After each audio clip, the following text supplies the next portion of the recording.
Are you ready to solve some exponential equations? That's what we're going to do in this video, 2C-4, and we are going to do this without technology.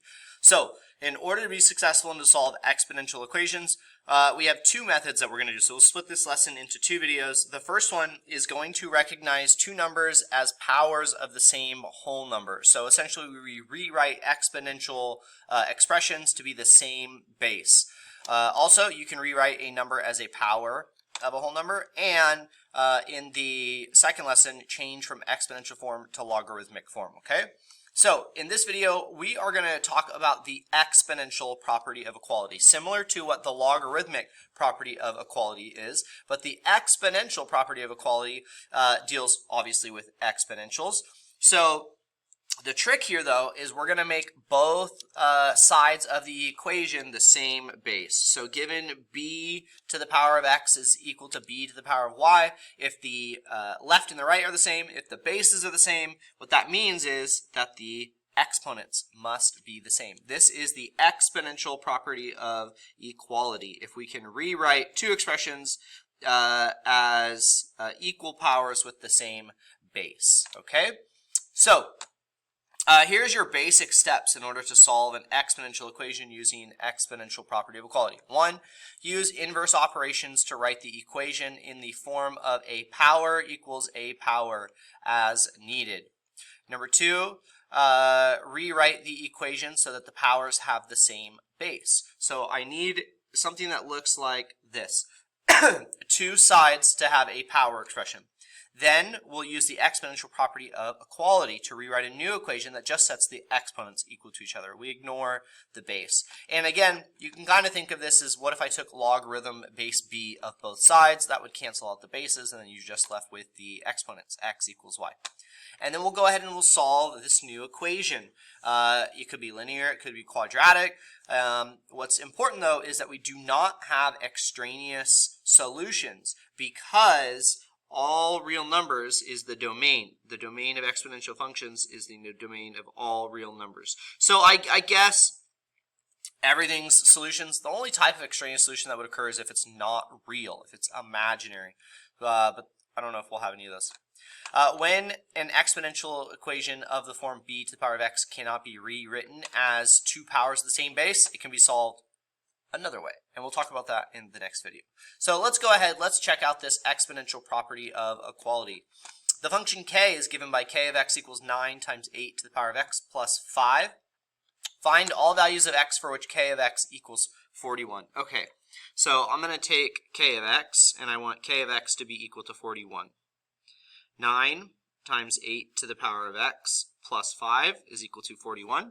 And again, what we're going to do here is utilize our friend SADMAP. It just reminds me that I need to undo addition subtraction first.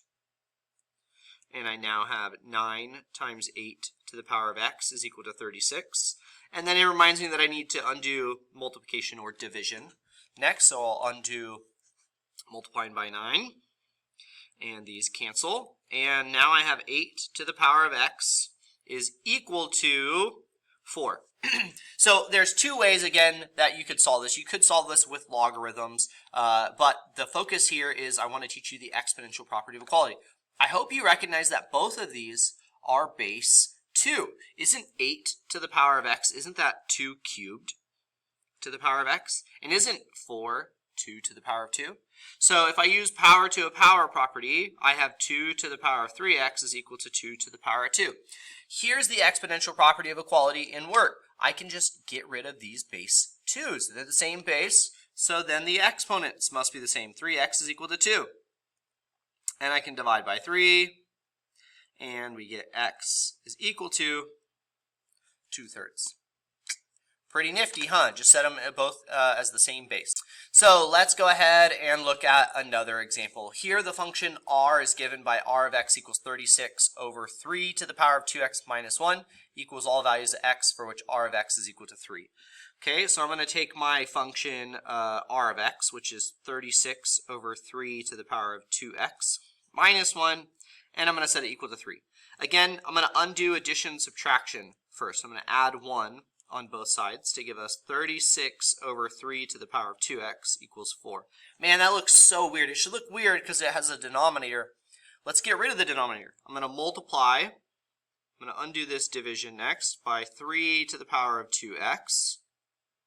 So this cancels. And we get 36 equals 4 times 3 to the power of 2x.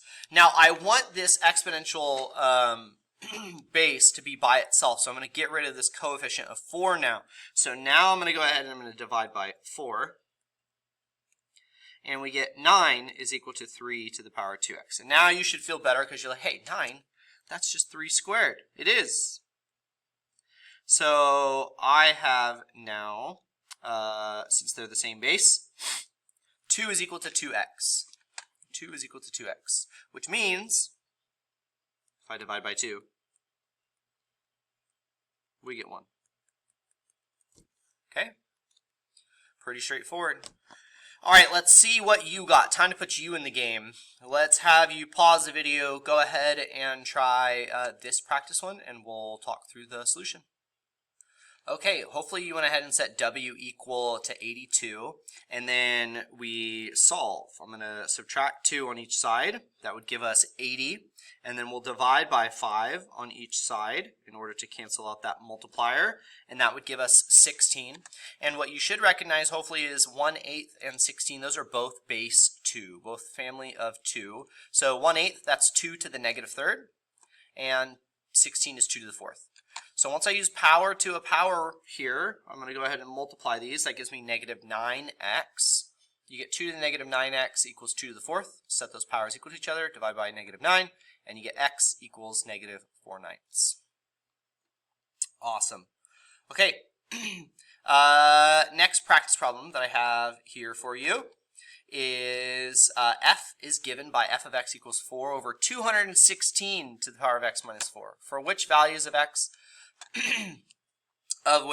find all values of x for which f of x equals 1/9. Pause me. Try this one.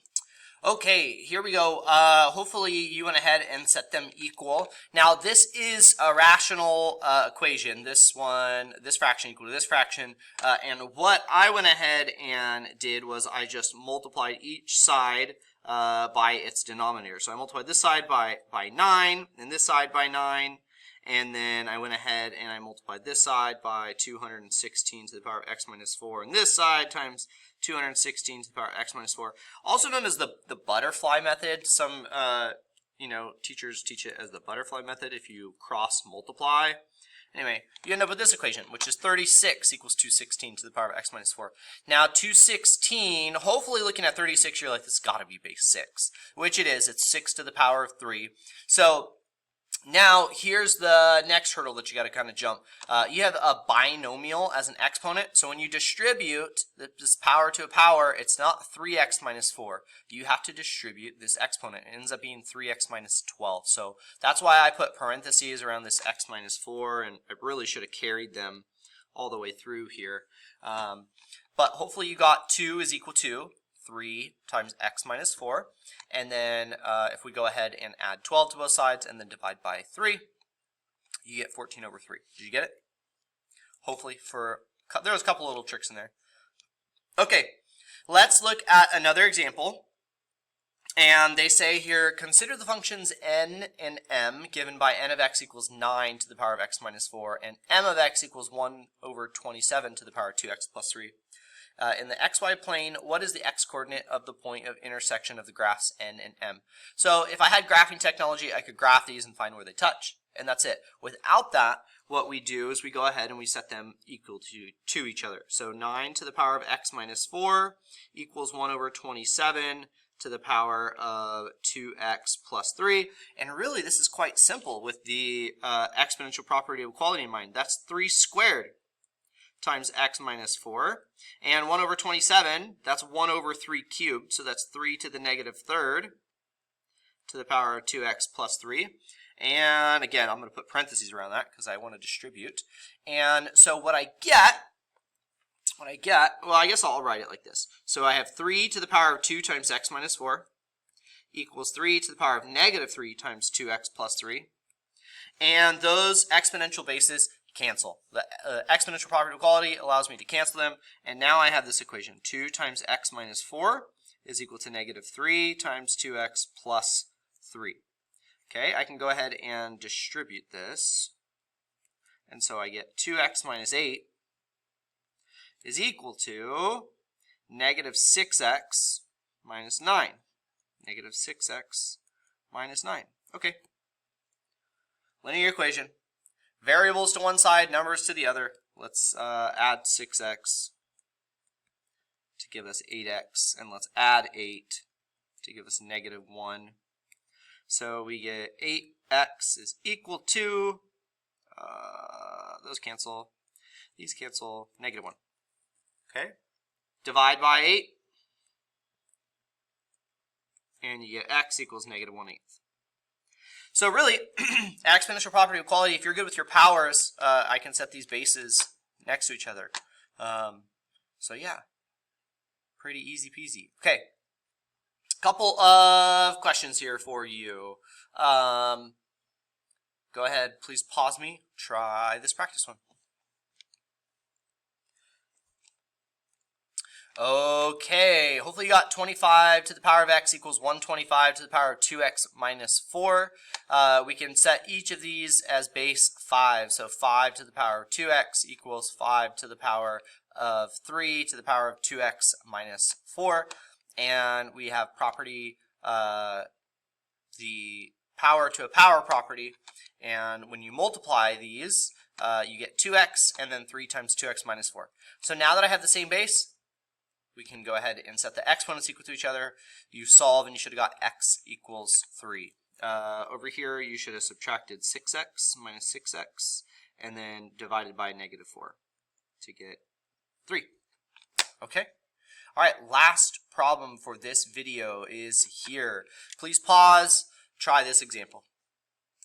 Okay, in this example, hopefully you set these equal to each other, and hopefully you chose two options. You could have done base 4, which is what I did, or you could have done base 2. You have 2 to the 4th, and then this, so negative 4th, 2 to the negative 4th because it's a fraction, and then 2 to the 6th. But I chose base 4, 4 to the negative 2nd, and 4 to the power of 3. Base is the same, cancel those out, and then I have the exponents that are multiplying. You get negative 10x equals positive 6x minus 3. We go ahead and we subtract 6x on both sides, and then we'll divide by a negative 16. Those negatives cancel out, and you get 3/16 as your answer. All right, that's going to do it for this video. Did you learn the exponential property of equality and how it helps us solve exponential equations? If so, that is the point of the video. You do have to feel comfortable with rewriting expressions as powers of a certain base, right? So like 8, that is 2 to the power of 3. So you have to be comfortable in doing that. But other than that, pretty straightforward. In the next video, we will talk about how do I solve exponential equations using kind of inverse operations, so using logarithms, okay? Check out the next video. I'll see you in a bit. Bye.